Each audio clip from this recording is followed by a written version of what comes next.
Diana's ready to go. Rob Ninkovich, puppyless to the best of our knowledge as we roll on this Friday with the game of the night. And it was a good one last night, a big one in the NFC West. Kyler and the Cardinals, Russell and the Seahawks. Kyler coming off the magical finish of the other night. But it's Russell pulling off the magic in the first quarter here, Bart, keeping it alive and finding DK in the end zone. And Russell did a great job of recognizing when he had time in the pocket. DK Metcalf stand alive for his quarterback. That's what you do, young fella. 7-0 Seahawks take the lead. Later in the quarter, same score. Watch the hit on Murray carefully here as he gets up holding the shoulder. And you look at him, and this was a huge narrative in the game. You saw him all game long, wincing on the sideline, trying to figure out if he can get it done. They kept heat on it the entire game, Greeny. Stayed on the field. Second quarter, same score. Murray's still in there, and this time he's got his big tight end. Throwing it right into the pocket, right to Max Williams. Huge play to keep the drive going and to try and get into striking distance. Kenyon Drake would take it in, so we're tied at 7. Ensuing Seahawks position. Tyler Lockett lives to play against the Cardinals. Is this a moon ball, half moon ball? He threw it right in the pocket, and Russ said, put some respect on my damn name, Greeny. Extra point, no good. 13-7 Seattle. Third quarter now. Cardinals down 16-7. It's Murray. It's Dan Arnold. It's 16-14. Oh, Dan Arnold high pointing that ball. We call that a baby moss.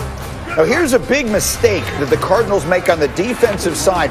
This is a third down. They're going to get off the field, but we got penalties. You have to keep your cool. A fight ensues. This continues to drive. You see right here, the punch is thrown 15 yards, keeps the drive alive, and Carlos Hyde takes it to pay dirt. I have a reservation for 6, excuse me. Seahawks ran it for 165. They're up 9. Early fourth, same score, 3rd and goal from the 3. It's Murray. Wide open, Chase Edmonds. Oh, yeah, Jamal Adams has his eyes locked on Kyler Murray, loses his coverage in the back, touchdown. Next, Cardinals possession. 2nd and 22 from their own 2. We've got holding in the end zone. It's a safety. Is it a good call? Take another look.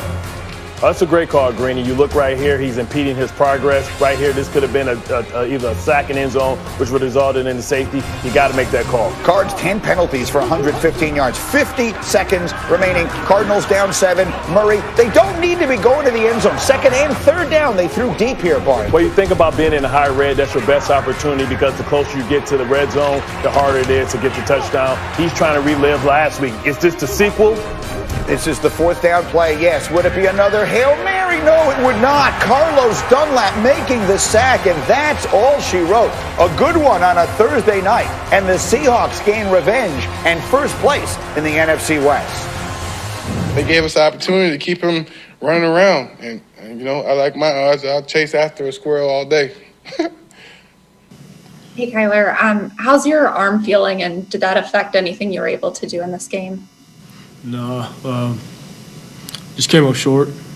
Didn't execute when we needed to. Had our chances.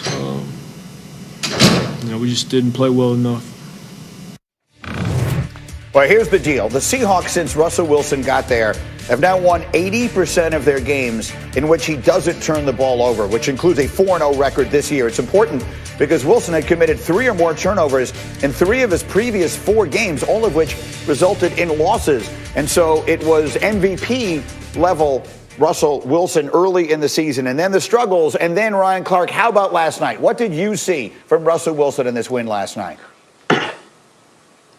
Last night was Super Bowl Russell Wilson. It was the Russell Wilson we used to see early on in his career when he had the Legion of Boom and a great run game. It's the Russell Wilson we need to see going forward. He wasn't trying to win the MVP with every snap. He was making the right plays. He was taking the ball outside of the pocket when he had to, getting outside the pocket, gaining 5, gaining 7 yards when he had the opportunity, and also making the big play when he found people open on second play opportunity. This is the Russell Wilson you need to see going forward for the Seattle Seahawks. There's nothing to prove. We know that you're Mr. Unlimited. We know that you can do anything inside and outside of the pocket, but it's about winning games. It's always been about winning games in Seattle, and it seems like they got back to that last night because Russell Wilson got back to who he's always been, and that's a winner that makes the right play for the right team.